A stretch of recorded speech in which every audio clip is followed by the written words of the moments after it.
तेरे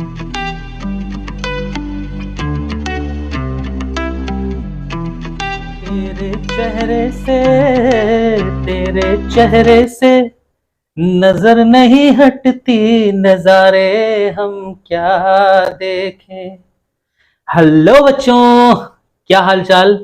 बढ़िया एकदम। तो चलो आज हम लोग करने जा रहे हैं chapter number 13, magnetic effect of electric current, class 10th physics.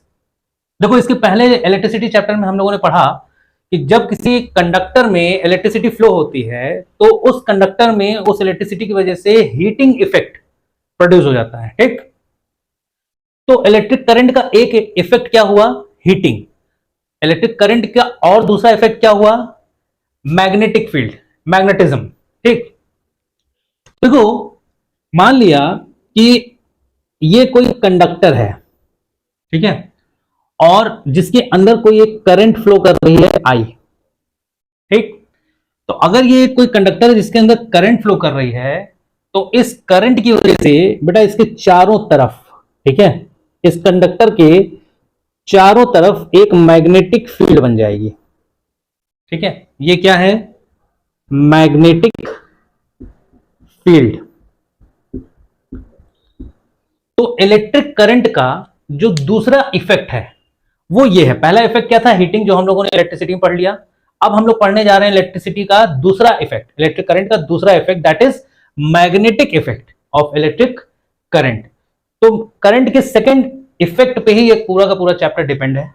तो चलो इस चैप्टर की शुरुआत करते हैं। अपना जो पहला टॉपिक है वो है magnetic field and field lines. ठीक है, तो मैग्नेटिक फील्ड क्या होती है और फील्ड लाइन क्या होता है उसके बारे में हम लोगों को सबसे पहले पढ़ना है। तो देखो, अगर ये हमने एक बार मैग्नेट ले लिया, लेट अस सपोज कि ये एक बार मैग्नेट है और ये इसका नॉर्थ पोल है और ये साउथ पोल। ठीक है, तो बेटा तुम्हें ये पता होगा कि किसी भी बार मैग्नेट में जो मैग्नेटिक फील्ड लाइंस होती हैं MFL, ठीक है, वो नॉर्थ पोल से चलना शुरू करती हैं और साउथ पोल तक जाती हैं।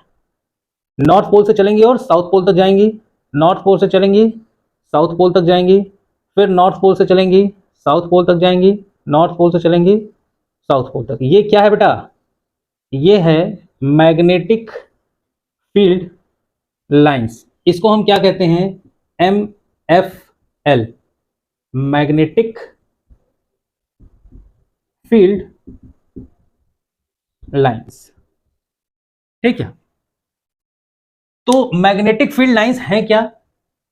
ऐसी लाइंस जो नॉर्थ पोल से स्टार्ट हो और साउथ पोल पे एंड हो, एक कंटिन्यूअस कर्व में, एक कंटिन्यूअस पाथ में, उसको हम क्या कहते हैं? Magnetic field line.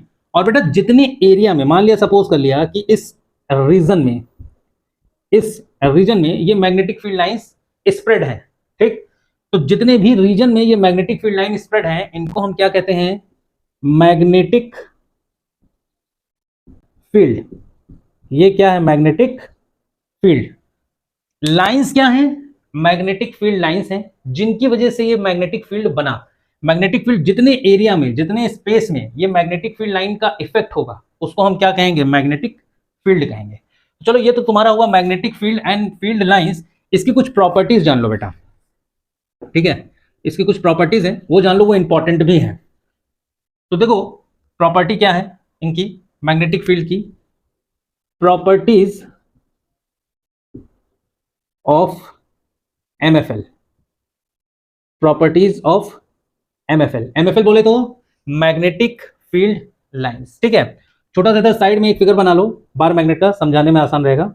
ये नॉर्थ पोल है, ये साउथ पोल है। नॉर्थ पोल से लाइंस चली साउथ पोल तक, नॉर्थ पोल से चली साउथ पोल तक, नॉर्थ से चली साउथ पोल, नॉर्थ से चली साउथ पोल। देखो बेटा, outside the magnet MFL start होती है नॉर्थ से साउथ पे और इनसाइड दी मैग्नेट ये चलती है साउथ से नॉर्थ की तरफ। कंटिन्यूअस पाथ है ना ये। तो बेटा अगर यहां से ये लाइन चलना शुरू की तो ऐसे होते हुए, यहां से होते हुए ये होते हुए ये वापस से नॉर्थ पोल पे ऐसे आ जाती है। ये है आपका नॉर्थ, ये है आपका साउथ। ठीक, तो प्रॉपर्टीज ऑफ MFL में पहला पॉइंट क्या होगा? MFL starts from north pole of the magnet and ends at south pole of magnet outside the magnet मतलब क्या है इसका? इसका मतलब ये है बेटा कि मैग्नेट, जो बार मैग्नेट है, उस बार मैग्नेट के बाहर की अगर हम बात करें तो जो MFL है वो स्टार्ट हो रही है नॉर्थ पोल से और एंड हो रही है साउथ पोल पे, ठीक है, और ये कंटिन्यूअस है। दूसरा पॉइंट क्या है? Inside the magnet MFL starts from south pole and ends at north pole, ठीक है। तो जो कुछ भी आउटसाइड होता है उसका जस्ट अपोजिट होता है इनसाइड में। आउटसाइड में MFL स्टार्ट होती है नॉर्थ से, एंड होती है साउथ में। इनसाइड द मैग्नेट स्टार्ट होती है साउथ से, एंड होती है नॉर्थ पे, ठीक। ये तो 2 पॉइंट्स हो गए। चलो तीसरा पॉइंट क्या है, थोड़ी जगह बना ली जाए।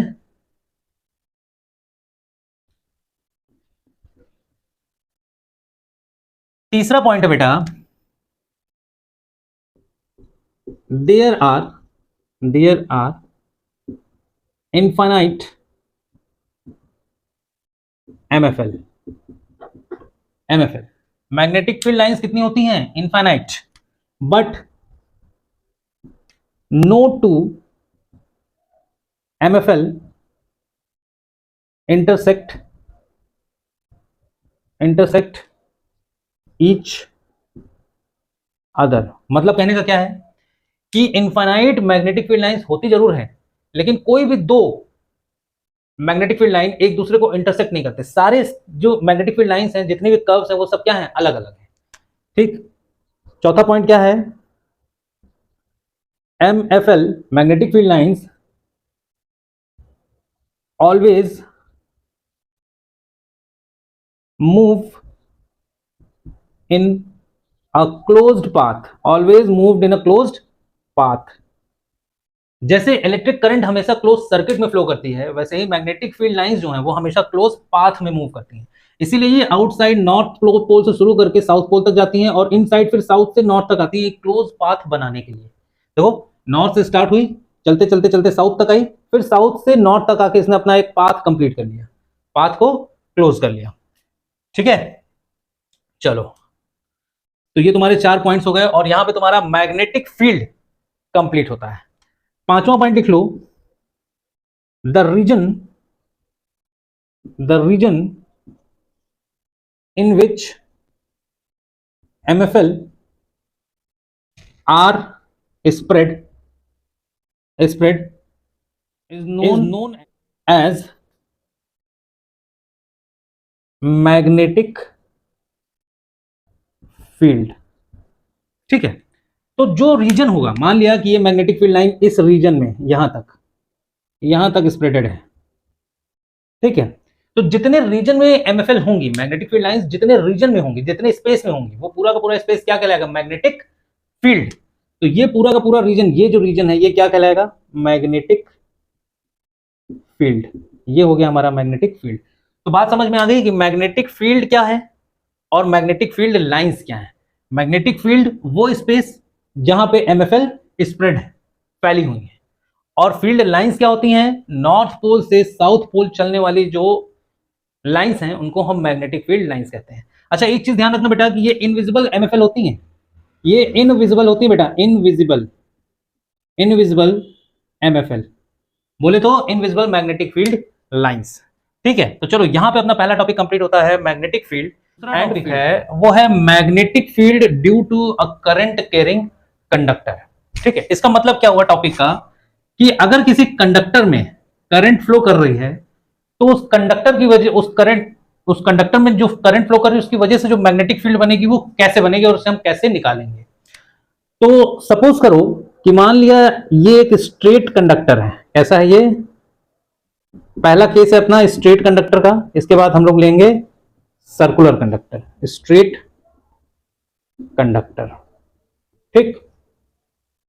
तो स्ट्रेट कंडक्टर में अगर मान लिया कि करंट हमारी अपवर्ड डायरेक्शन में फ्लो कर रही है, ठीक है, करंट हमारी अपवर्ड डायरेक्शन में फ्लो कर रही है, तो बेटा इसके चारों तरफ एक मैग्नेटिक फील्ड फ्लो कर जाएगी। और उसे निकालेंगे कैसे? उसे निकालने के लिए जो रूल हम लोग फॉलो करते हैं, उस रूल को हम कहते हैं right hand thumb rule. Right hand thumb rule, ठीक है, ये बेटा रट लेना, ये इंपॉर्टेंट है। Right hand thumb rule, important one, ठीक है। तो जब भी कभी हम किसी करंट कैरिंग कंडक्टर के चारों तरफ मैग्नेटिक फील्ड के डायरेक्शन को देखना चाहेंगे, तो उसके लिए हमेशा हम क्या करेंगे? Right hand thumb rule use करेंगे। अब राइट हैंड थंब रूल कहता क्या है कि अपने राइट हैंड के थंब को, अपने राइट हैंड के थंब को उस डायरेक्शन में स्ट्रेच करो जिस डायरेक्शन में कंडक्टर में करंट फ्लो कर रही है। तो देखो अपने केस में ये कंडक्टर है, इसके ऊपर की तरफ करंट फ्लो कर रही है, तो हमने अपने राइट हैंड के थंब को ऊपर की तरफ स्ट्रेच कर लिया। अब बची हुई उंगलियों को कर्ल करो, कर्ल करो। देखो ये करंट ऊपर की तरफ थी, ये करंट ऊपर थी, और बची हुई उंगलियों को कर्ल करो, ठीक। तो क्या हमें एक एंटी क्लॉकवाइज डायरेक्शन में सर्कल मिल रहा है? देखो अगर ऐसे हम कर्ल करें तो एंटी क्लॉकवाइज डायरेक्शन में ऐसे यूं, देखो ये है, ये क्या एंटी क्लॉकवाइज डायरेक्शन में हमें एक सर्कल मिल रहा है? तो बेटा इसका मतलब क्या है कि जो मैग्नेटिक फील्ड लाइंस बनेंगी वो एंटी क्लॉकवाइज डायरेक्शन में बनेंगी, और वो इसके चारों तरफ बनेंगी। तो ये जो लाइंस बनी इनको हम क्या कहेंगे? MFL, मैग्नेटिक फील्ड लाइंस, ठीक है। ये बनी क्यों? क्योंकि इस कंडक्टर के अंदर एक करंट फ्लो कर रही थी, ठीक। तो मैग्नेटिक फील्ड प्रोड्यूस हुई due to a current carrying conductor. एक कंडक्टर जो करंट को कैरी कर रहा था उसकी वजह से एक मैग्नेटिक फील्ड प्रोड्यूस हो गई। तो ये देखो इफेक्ट बन गया ना, इलेक्ट्रिक करंट की वजह से मैग्नेटिक फील्ड बनी, तो ये magnetic effect of electric current हुआ, इलेक्ट्रिक करंट की वजह से मैग्नेटिक फील्ड बनी, ठीक है।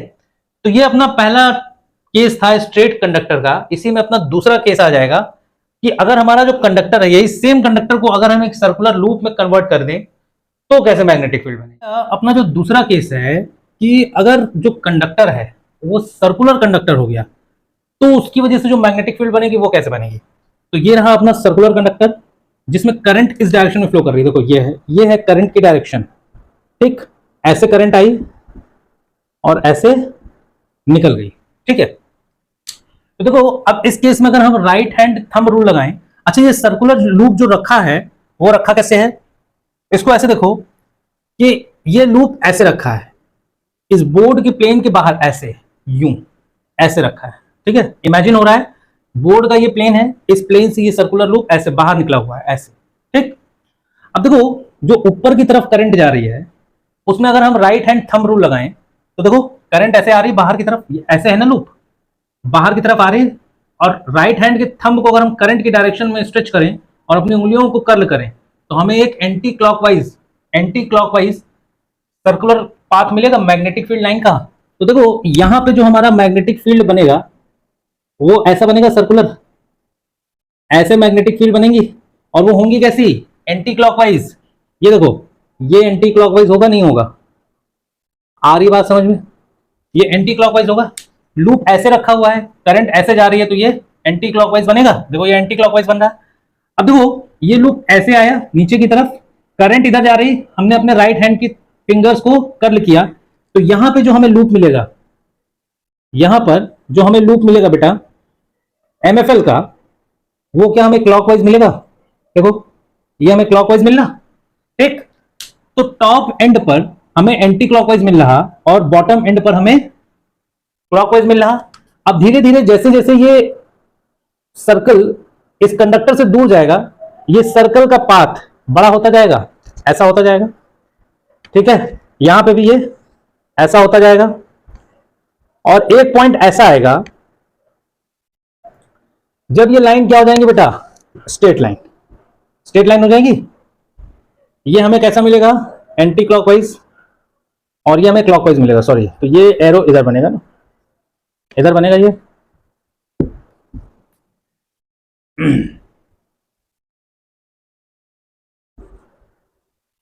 देखो ऐसा बना, ठीक है। तो ये जो पाथ बना, ये बना हमारे एक सर्कुलर लूप की वजह से, ठीक। इस तरीके का जो मैग्नेटिक फील्ड बना वो सर्कुलर कंडक्टर की वजह से मिला। सर्कुलर कंडक्टर में अगर करंट फ्लो करेगी, जिस तरीके से मैंने करंट की डायरेक्शन बनाई है, तो हमें ऐसा मैग्नेटिक फील्ड मिलेगा। आगे बात समझ में। अब सपोज करो कि ऐसे ही कई सारे लूप अगर हम एक के बाद एक के बाद एक के बाद एक जोड़ दें और उन सब में इलेक्ट्रिक करंट फ्लो कर जाए, तो उन सब की वजह से अलग अलग मैग्नेटिक फील्ड बन जाएगा और वो सारे के सारे मैग्नेटिक फील्ड क्या हो जाएंगे, आपस में ऐड हो जाएंगे, ठीक। तो इस अरेंजमेंट को हम कहते हैं सोलेनाइड। इस अरेंजमेंट को हम कहते हैं सोलेनाइड। अच्छा, एक चीज यहां पे पहले और नोट करो, क्या कि ये जो मैग्नेटिक फील्ड लाइंस हैं, जो एमएफएल है, ये दो चीजों पे डिपेंड भी करता है बेटा। नोट करके यहां पे लिख लो, एमएफएल डिपेंड्स